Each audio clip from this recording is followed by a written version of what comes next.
Hello, and welcome to this week's True Crime livestream.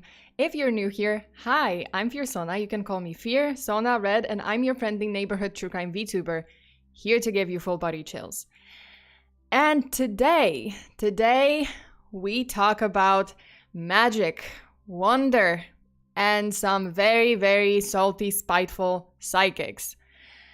Before we begin this case, I just wanted to give special thanks to Kanta because he helped me out with research on the case. So Kanta, thank you so much. Okay, how are you guys doing? I can see a lot of people in the chat. Thank you so much for tuning in today. I hope you are doing okay. I hope you're ready for this. I don't know if I'm ready. I should have drank. Honestly, this case is like so, I don't know, like so insane that I should have like drank some booze. I should have prepared some wine. But wine is for tomorrow. Wine is for tomorrow for the Patreon stream where I'm going to be talking about the lost colony of Roanoke. And that's going to be another like wild ride.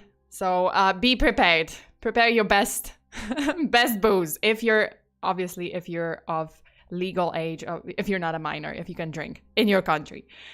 If you're a minor, please don't drink. Wink, wink. No, I'm kidding. Please don't drink. Until you can legally do so. Okay. Why am I getting into like drinking age? Wait, Itachigo. Hi, Sona. I'm doing good. I've been grinding a lot in Final Fantasy 14. Oh, yeah. I remember those times. Okay. So, hi. Hello. Thank you so much for watching. And let's get right into it. So, Harry Houdini. The name that became a symbol, sort of an icon for the art of making the impossible happen. And the person behind this name became engraved in people's memory as the greatest escape artist, stunt performer, and magic man. When I was like reading about this, I was totally thinking Magic Mike all this fucking time. I was afraid that I'm gonna say I did say Magic Mike now, but I was afraid that in the sentence I'm gonna say Magic Mike. No, but Houdini was a magic man. Houdini made a career out of surviving the impossible stunts, which only made his sudden death in 1926 all the more puzzling. And it continues to raise questions and various conspiracy theories to this day. This is the story of Harry Houdini's death during his last performance. So, Houdini was born as Eric Weiss on March 24th, 1874 in Budapest, which was in Hungary, and he was a Hungarian-American escape artist who took great interest in the art of illusion, magic, and stunt performances. His parents and 6 siblings migrated to Appleton, Wisconsin when he was only 4 years old, and then Houdini moved to New York City with his father at the age of 13. As he began his career of a professional magician in 1894, he chose a stage name which was kind of a homage to a French magician, Jean Robert Houdin. Houdin. I'm sorry. I'm sorry to French people. I mispronounce, or French-speaking people. I mispronounce a lot of names. But Jean Robert Houdin. I think that's how you pronounce it.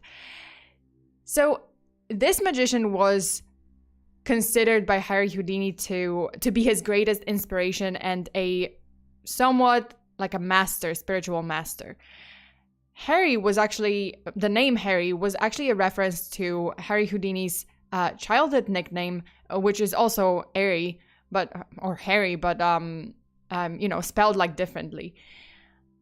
Okay, so the first time Houdini attracted wider international attention was during his tour of Europe in 1899, when he performed under the name Harry Handcuff Houdini, and gained the status of the highest paid performer in American theatrical genre of variety entertainment.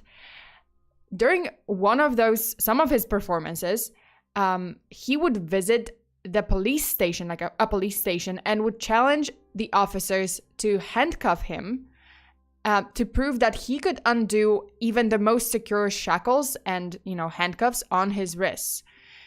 A newspaper clipping from that time read, quote, "The station was ransacked and all the old-time bracelets, as well as the modern ones, were tried, but none were found to baffle the young man.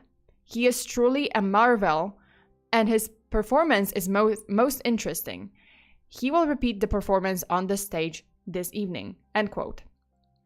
So Houdini would later go on to expand his performances, his repertoire, and include challenges where he would be bound by heavy chains, ropes. He would be slung from skyscrapers. He would be put in straitjackets, underwater, going as far as having to escape from a sealed milk can filled with water.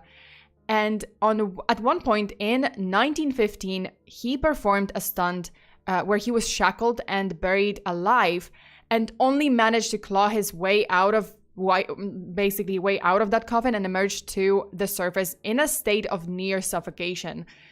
This is some dedication.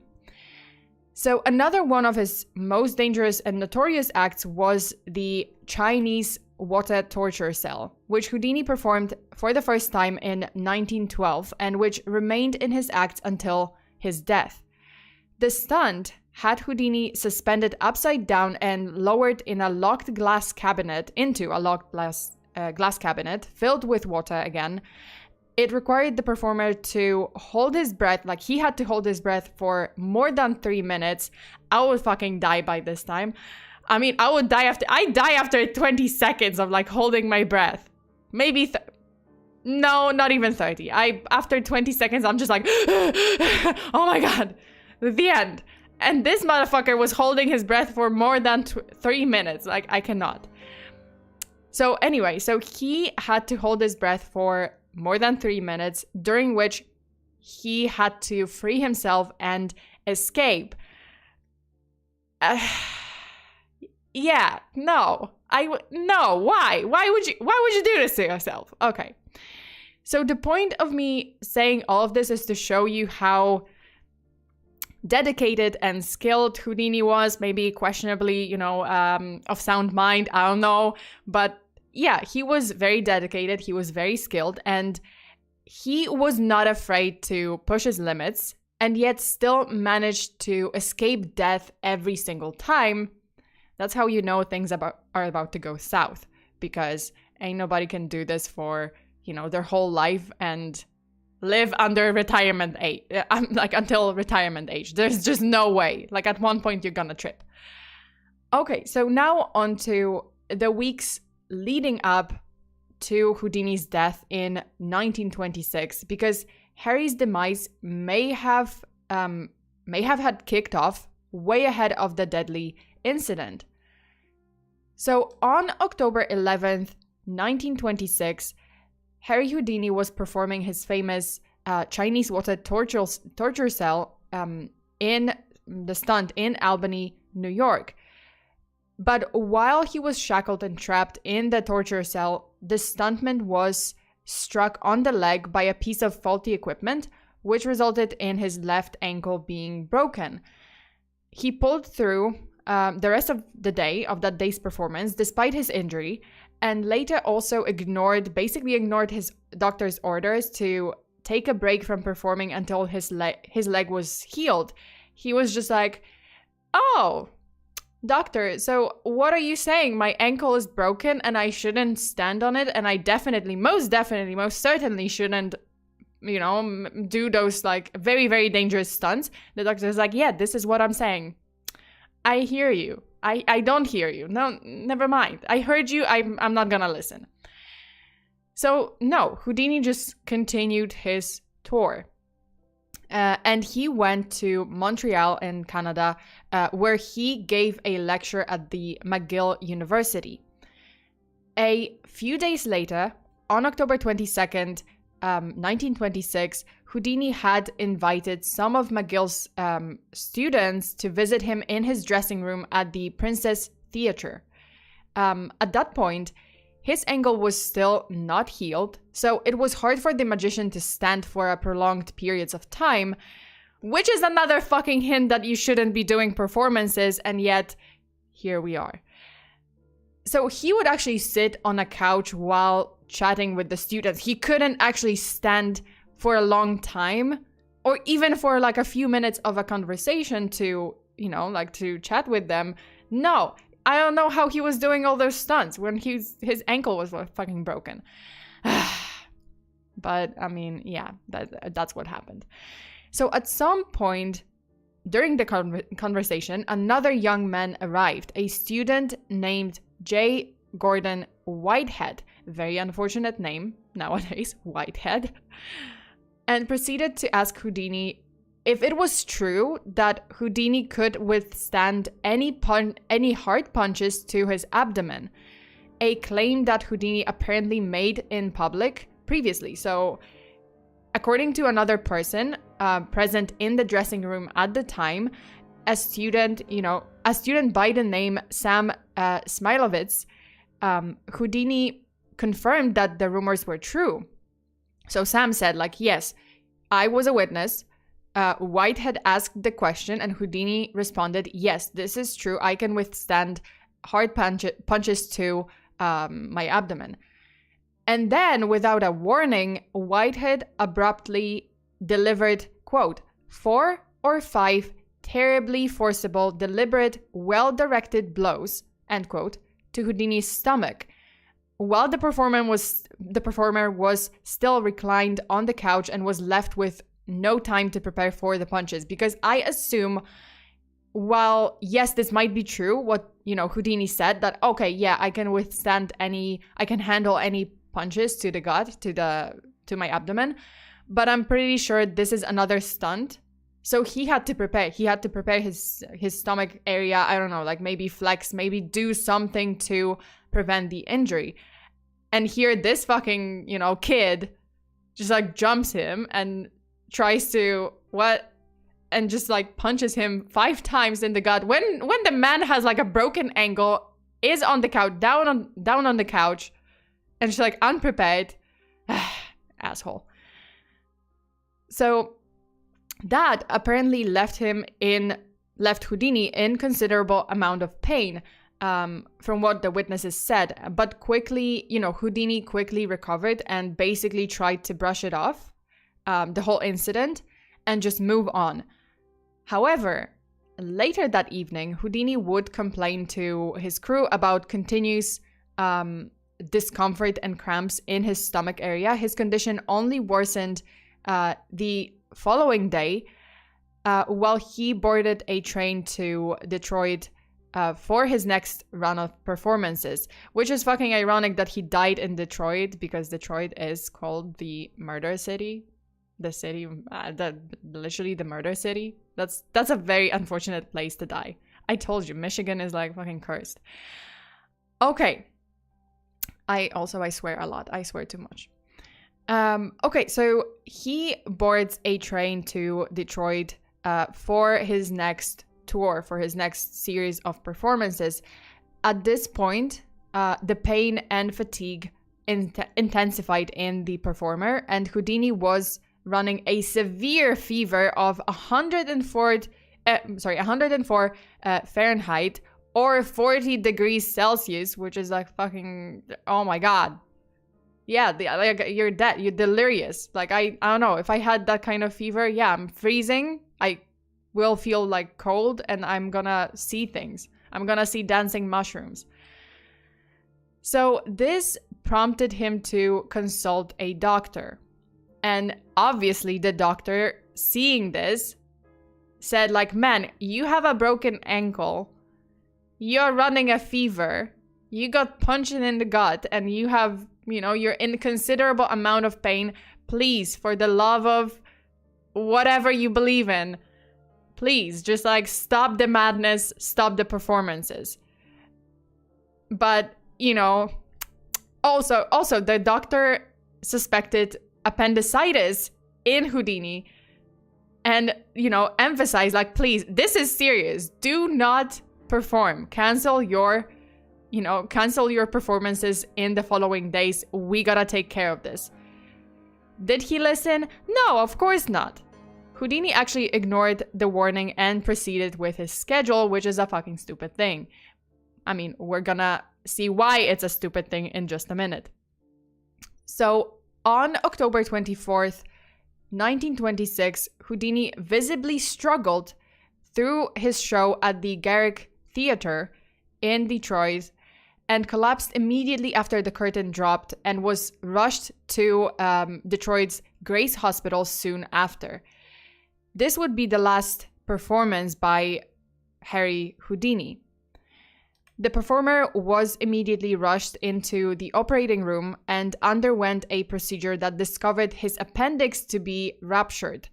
Doctors said it had likely burst several days before and consequently poisoned Houdini's insides. Maybe he could have avoided this had he, not performed. Yeah. But unfortunately, he just continued. So he ignored his doctors. Please don't ignore what the doctor says. If you consult a doctor and they say, hey, this is serious. You might have appendicitis. Please don't do dangerous things. Just listen to your doctor. Okay, so as a result of the inflammation, Harry Houdini passed away on October 31st, 1926, with his wife and 2 brothers at his side. Official cause of death was announced to be peritonitis, which is inflammation in the abdomen. Just notice that pause. Notice the pause that I made because I wasn't sure how to pronounce peritonitis. I'm not sure if it's correct, but oh well. Anyway, so Houdini passed away from the inflammation in his abdomen triggered by the ruptured and unhealed appendix. Medical examiners speculated that the rupture happened during the unfortunate incident with J. Gordon Whitehead when he punched Houdini's stomach. However, the correlation was never 100% confirmed. It was unclear whether the blunt force trauma from the incident and the appendicitis that Houdini suffered from, possibly by this point, were connected. The cases of traumatic appendicitis are actually very rare, and this was proven later. But to put it into perspective, there was a medical study found only a couple dozen of such cases. So the cases of traumatic appendicitis over the course of 20 years, but this was back in 1926. So this diagnosis was just accepted. Now we know that traumatic appendicitis is it's very rare, it's unlikely.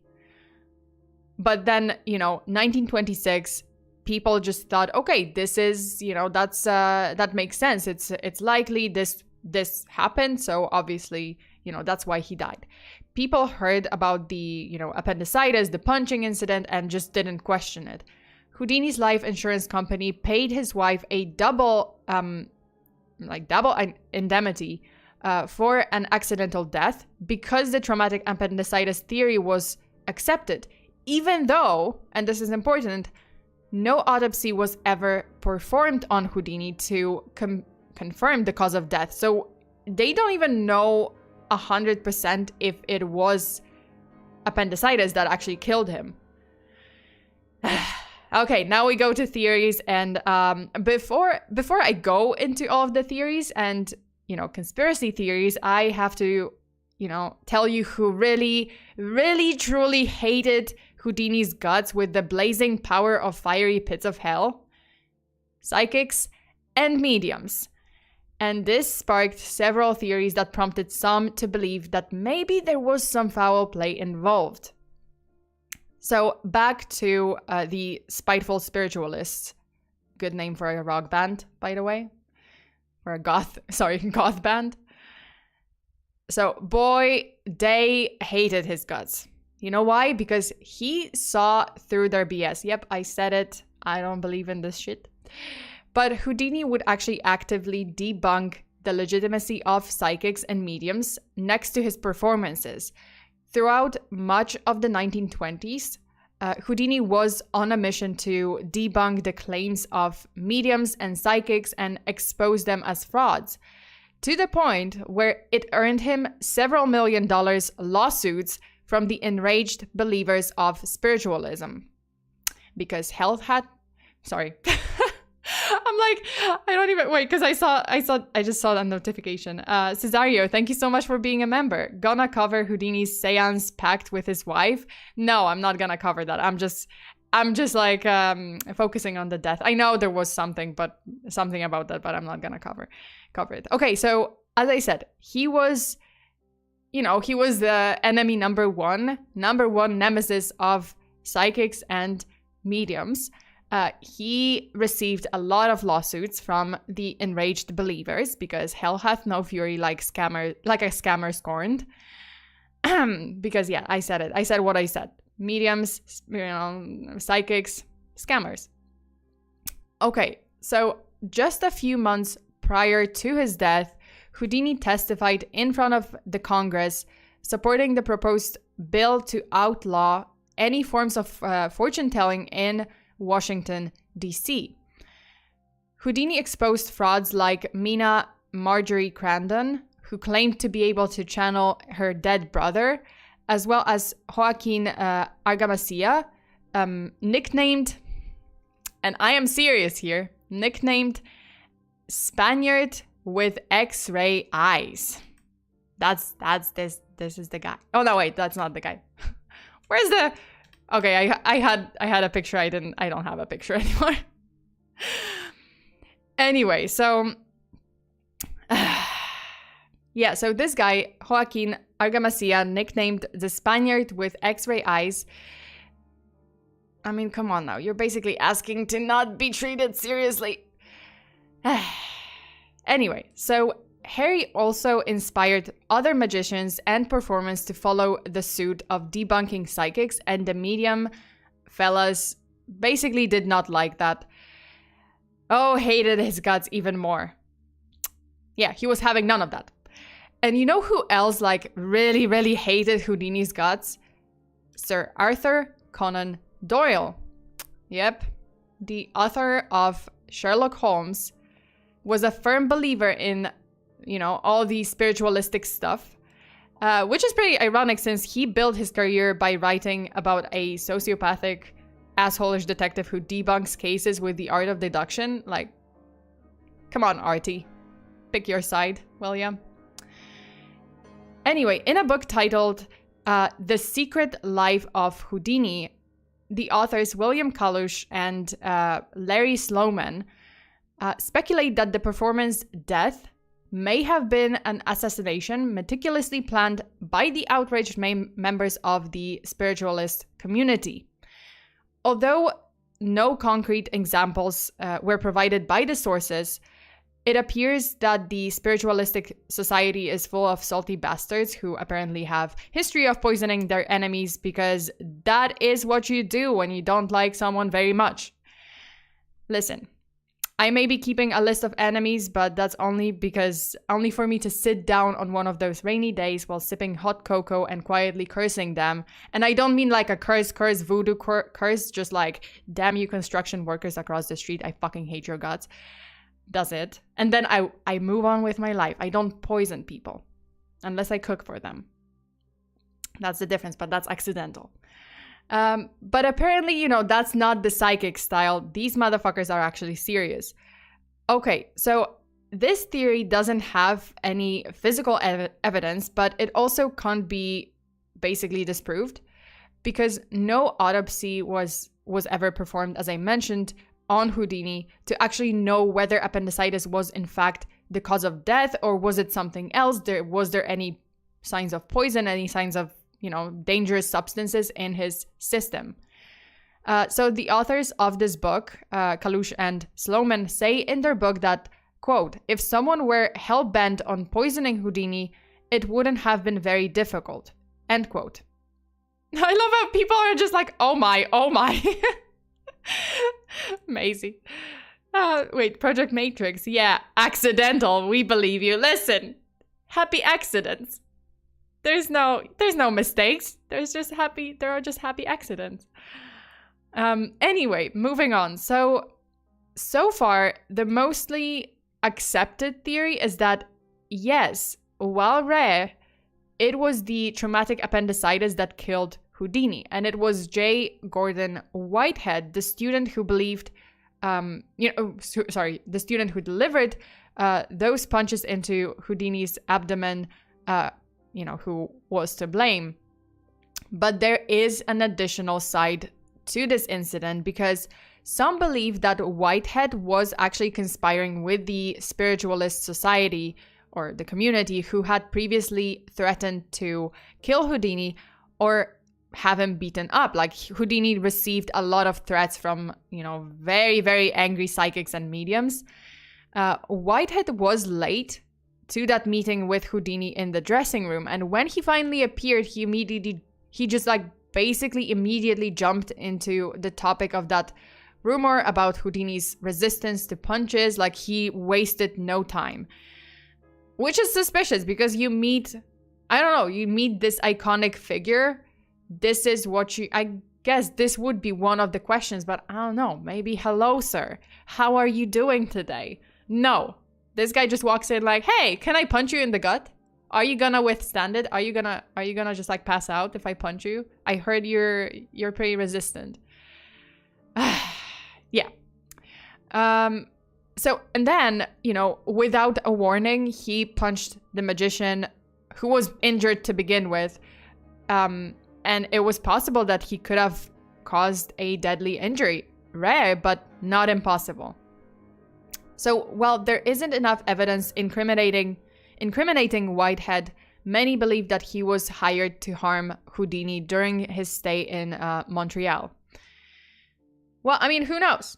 As I said, hell hath no fury, like psychics and mediums scorned. Okay, next is the conspiracy in Congress. So let me circle back to that Congress hearing which Houdini testified in.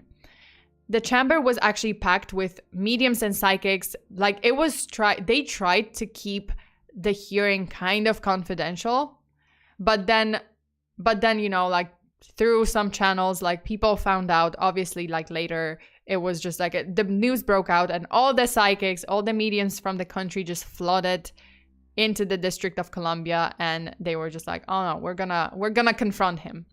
It was just like intervention. So the chamber was packed with all sorts of mediums and psychics, all of them there to protest against the proposed bill that bans fortune telling on and other spiritualist activities in the District of Columbia. And let me tell you, the hearing, which had gone for 4 days, turned into madness at one point. Police were repeatedly summoned into the chamber to control the disorder, because at one point, a husband of a medium nearly punched Houdini in the face. So they were not playing. They were like, I'm gonna punch you. You say something I don't like, blow to the face.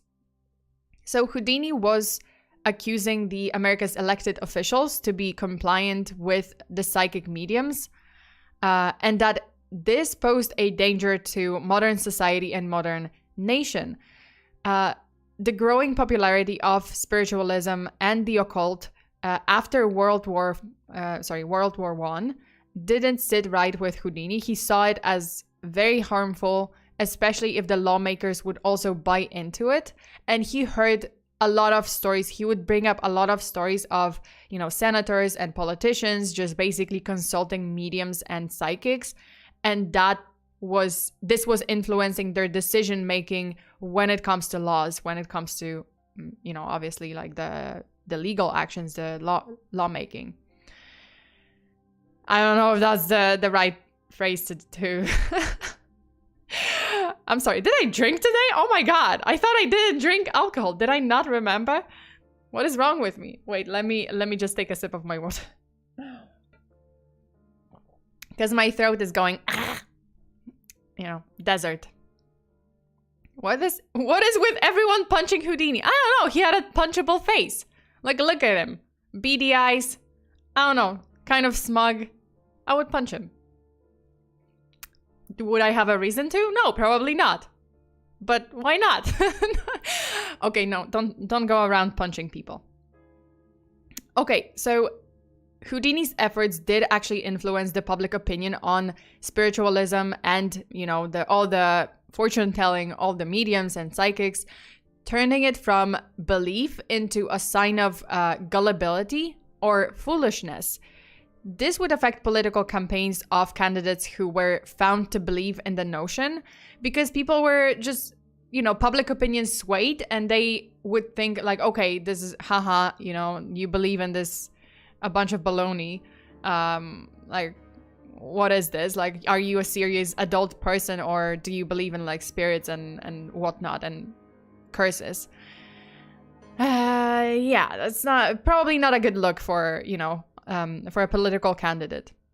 Okay, so the bill itself, the proposed bill, if passed, would go on to impose a $250 fine or 6 months in prison for, quote, any person pretending to tell fortunes for reward or compensation, end quote, within Washington, D.C.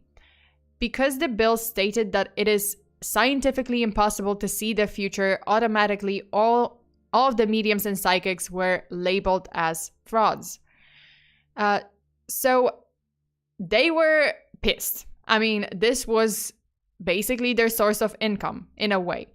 While the congressmen were kind of undecisive, they were actually swinging between defending the spiritualist community or mocking it. So make up your mind. Why don't you? They also laughed at Houdini's claim that banning those mediums was a matter of life and death. The lawmakers thought he was taking this matter way too seriously. Oh, hi, Marty. Thank you so much for joining the channel memberships. Okay, so, you know, the lawmakers thought that Houdini was like way too serious about the matter of mediums, psychics, spiritualists, whatever, fortune telling, like, oh, you know, this is not gonna harm anyone. I kind of disagree, because if, you know, those sort of people, this basically scammers, I mean, I don't know. I don't have a proof that it's not real, but I personally don't believe it. And I'm a skeptic. So I don't believe in this, in, you know, the whole notion about, you know, fortune telling and future seeing, clairvoyance and whatnot. So I somewhat agree with Houdini, because if those people influence the lawmakers, that also means they influence people's lives directly, because they influence whatever bills are passed. You know, they do influence government. I know it's like in a roundabout way, or it's not a direct influence, perhaps, but I feel like there is, you know, there's some correlation, there is some connection. And it might be problematic, like if all of the people believed in, you know, like in psychics, mediums, and other voodoo and other, I don't know, superstitions. If everyone was like super superstitious, what am I talking about? But if everyone was superstitious and extremely superstitious in the government, that would probably affect the, you know, the politics. That would probably affect the country. I don't know. Am I making sense? Whatever. Probably not.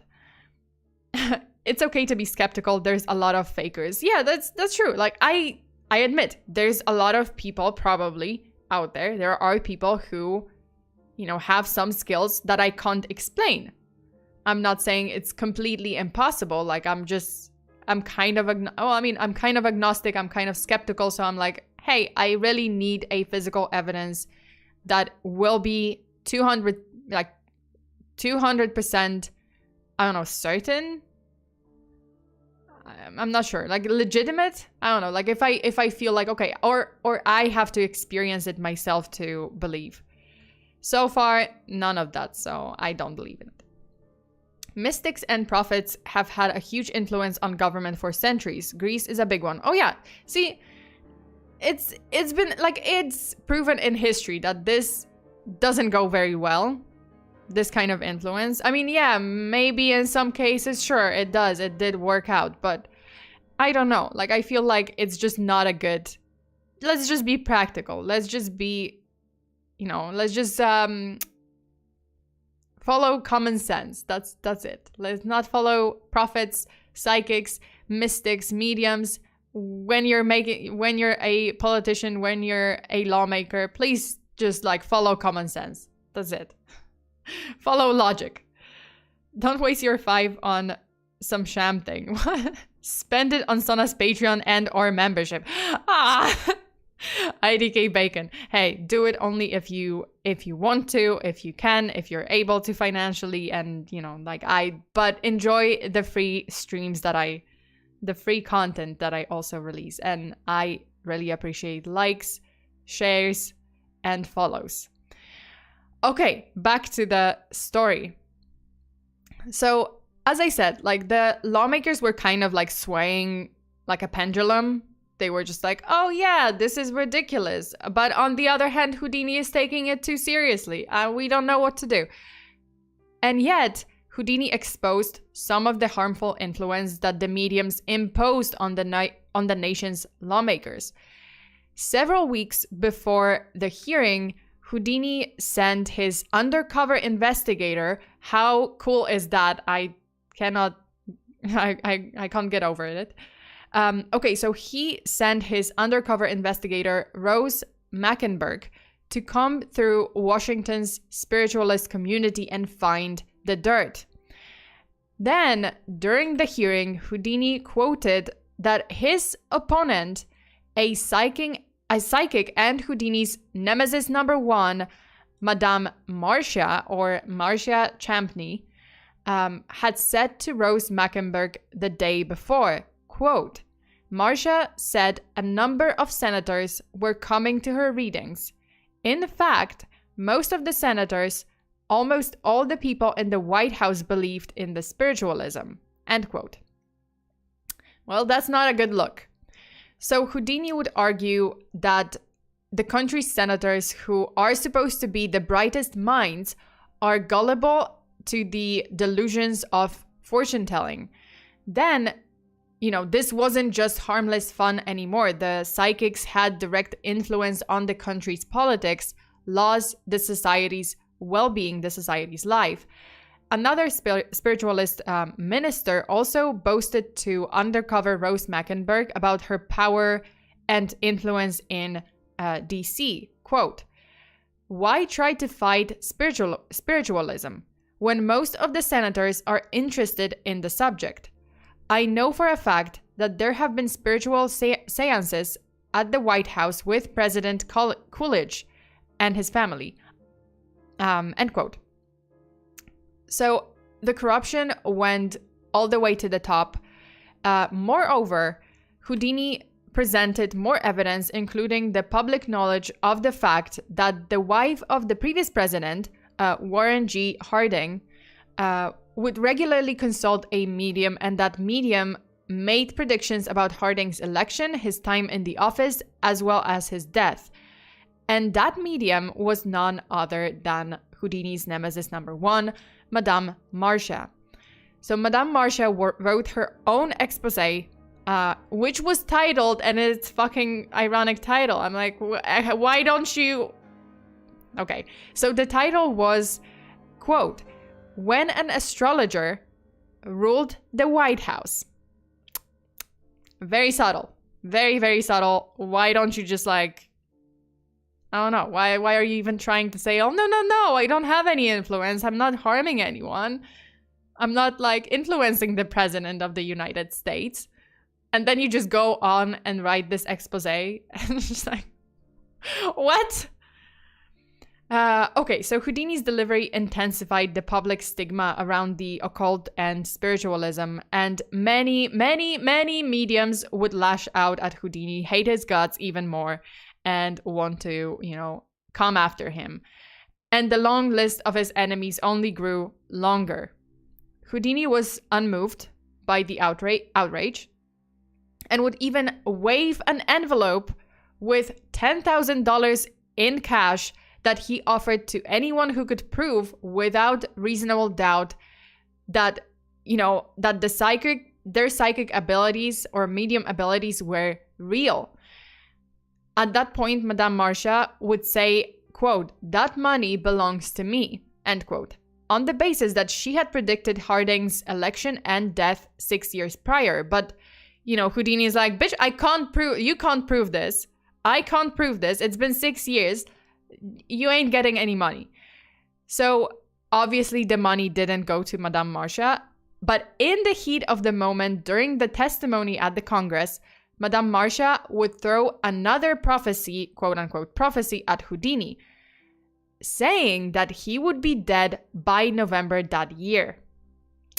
And the year was 1926.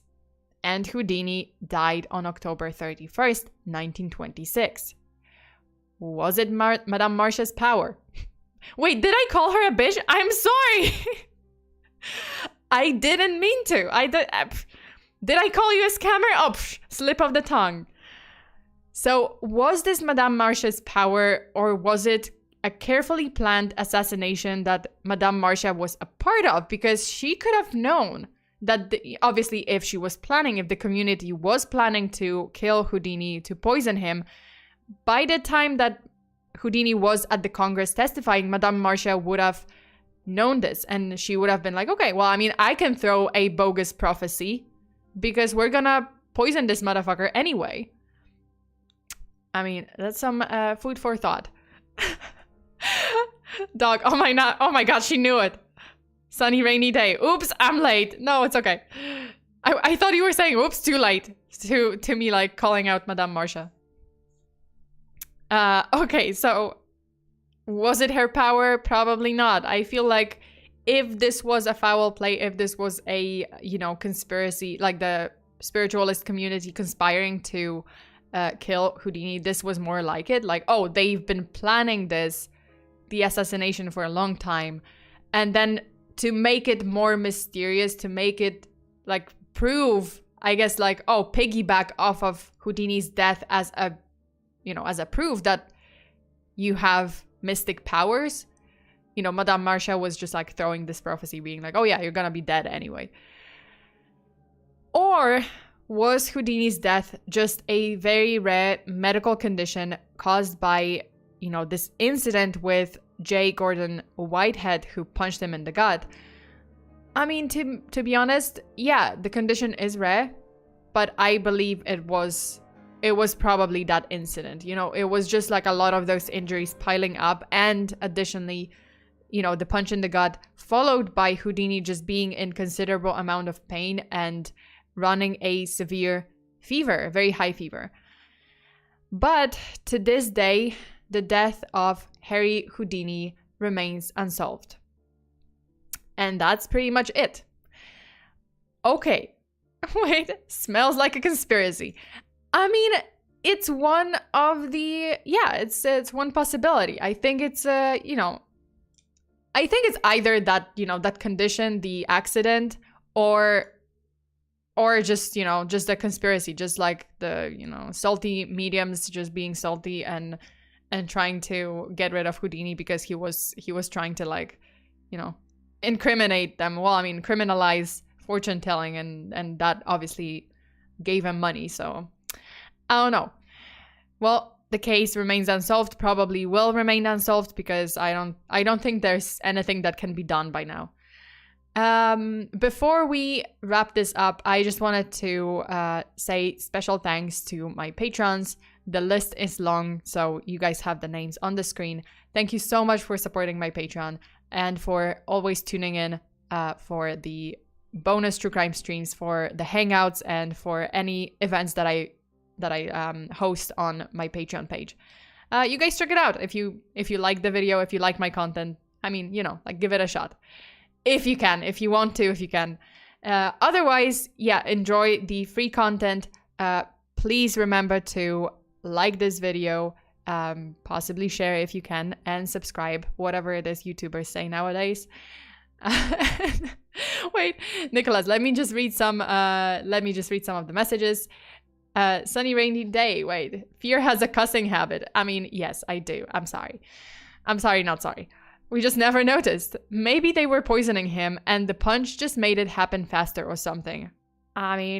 Nothing was ever proved, so Who knows? Maybe they were... Okay, wait. Smells like a conspiracy. Wouldn't it be easier to sabotage him during his escape acts?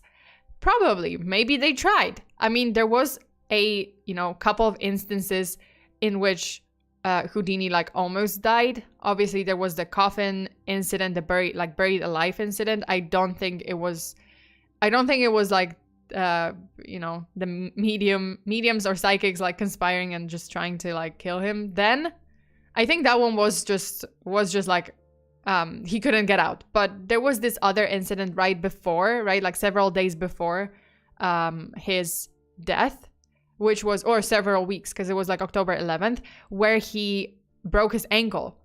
I don't know. Maybe that was another attempt. Maybe that was actually like, it wasn't faulty equipment. Maybe someone actually tampered with the equipment. Who knows? Okay. After all that, I believe it was planned. Yeah, it could have, see, like, I'm somewhere between like, okay, yes, this was the rare condition, or it was actually premeditated. It was actually the, carefully planned assassination. Houdini humiliated a lot of mystical people, so maybe they did something. Well, the list was long. The list was going on and on and on. Everyone fucking hated him. Well, the mediums, the spiritualists, they hated his guts. Not magical, but like IDK Bacon said, poison. Possibly. Could have been like that kind of assassination, or as I said, like maybe it was because of what Whitehead did, because of those punches, but Whitehead might have been in on it. I mean, who knows? Like, I don't think they checked if, every person who Houdini was like meeting had any connections with people from the, psychic community, not society. This sounds like a organized crime group. Biran Rengo, like from Boku no Hero Academia. But yeah, no one was checking that, so who knows? Maybe he was somehow connected. Kronos, you're scaring me. What? What? Everyone on Earth. Kronos, what did you say? Why did you scare the chat? Okay, so that is it for today. You guys, thank you so much. I hope you enjoyed this video. Wait, why is my VTuber? Yeah. Okay, so again, you guys, thank you so much for watching today. Stay safe out there. Always lock your doors and windows. Bury your hexes. And, yeah, I don't know. Don't do those stunts. They're dangerous. You're gonna die. Eventually. One way or another. You might die in the stunt. You might anger some people. Some mediums. Prophets. And they will, make a prophecy about your death. But then, because of poison. Oh. Damn. Darn it. Okay. And now, yeah, that's it. So until the next time, have a good day. Bye.